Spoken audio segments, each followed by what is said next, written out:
Hey guys, Coach Phil Roberts here with Panther Power Strength and Conditioning. I'm the head strength coach at Chaffey College, reaching out to you on behalf of November's Men's Health Month. We're going to talk about a couple things to help with you mentally and physically, and hopefully prepare us for possibly another shutdown and making sure our minds are right to get through another tough part of our year 2020. Okay, so a couple things that we can add to our diets: fish oils. Okay, fish oils are incredibly important. You can get, and we're looking for the omega-3s, and you can also do that through krill oils or adding more salmon or fish that have high omega-3s into your diet.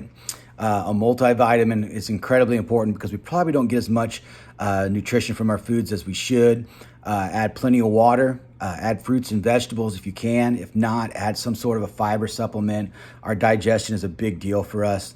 And then you get a 10-minute walk in every morning or afternoon or sometime, just to get the blood flowing. And if you're not somebody that's trying to work out, but you just want to be a little bit healthier, that's a good way to start. Just get a good walk in, brisk walk, get the heart rate up. It's really important that we move. It's kind of, if we don't use it, we lose the type of mentality with our bodies. All right. The hierarchy of fat loss is by Alan Cosgrove. The first one's nutrition, and the second one is nutrition again. So find what is sustainable to you and do your best at it. You're going to get off track, and some people are really good at sticking with their diets and sticking with their lifestyle change, if you will. But it's going to come down to portion control and knowing when, hey, I've had enough, and just being really very conscious of that, being very mindful. All right. So pick a nutrition plan, figure it out. The 4 basic food groups, stick with them. If something's bothering you, you can't eat dairy anymore, or you're having trouble with gluten-based stuff, take them out. You're not going to miss them. Okay, there's tons of alternatives out there, but you need to be aware of what you're eating and consuming. Okay, so try to stick with whole foods. The next thing, or the third thing, is sticking with resistance-based exercises, traditional strength training, and breaking it up on however you feel what's going to get you into the weight room, if you will.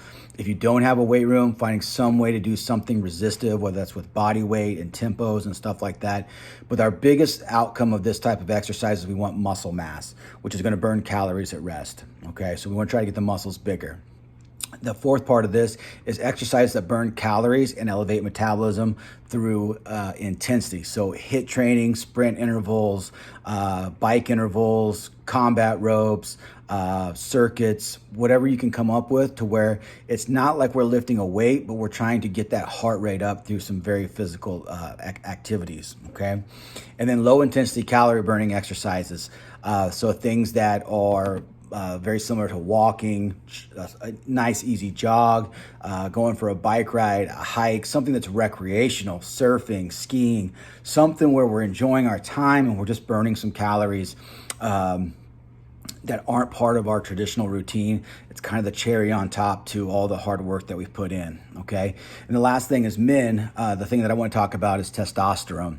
As we get older, our testosterone starts to lower, and that's associated with diabetes and obesity and atherosclerosis, which is hardening of the arteries, and heart disease. So there's a lot of things, and this is something that I highly recommend as men. We go out and we research more and more, and see where we can learn some things that just little simple stuff that can boost it. Okay, so for example, getting plenty of sleep and lowering our stress will help with increasing testosterone.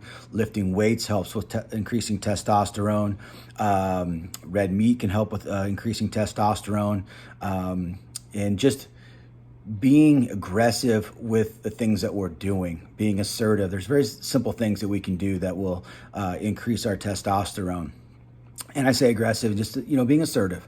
Okay, so please research that a little bit more. I wanted to bring it to your attention. We're not going to talk about it a whole lot here, but I just wanted to bring it to your attention. It's a big deal because when we do have lower testosterone, we see that people start putting on fat, which can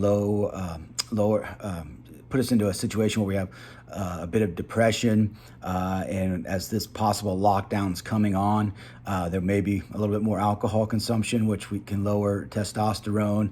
We're going to be eating probably a little bit more because we're around the house and we're bored and we want something to do.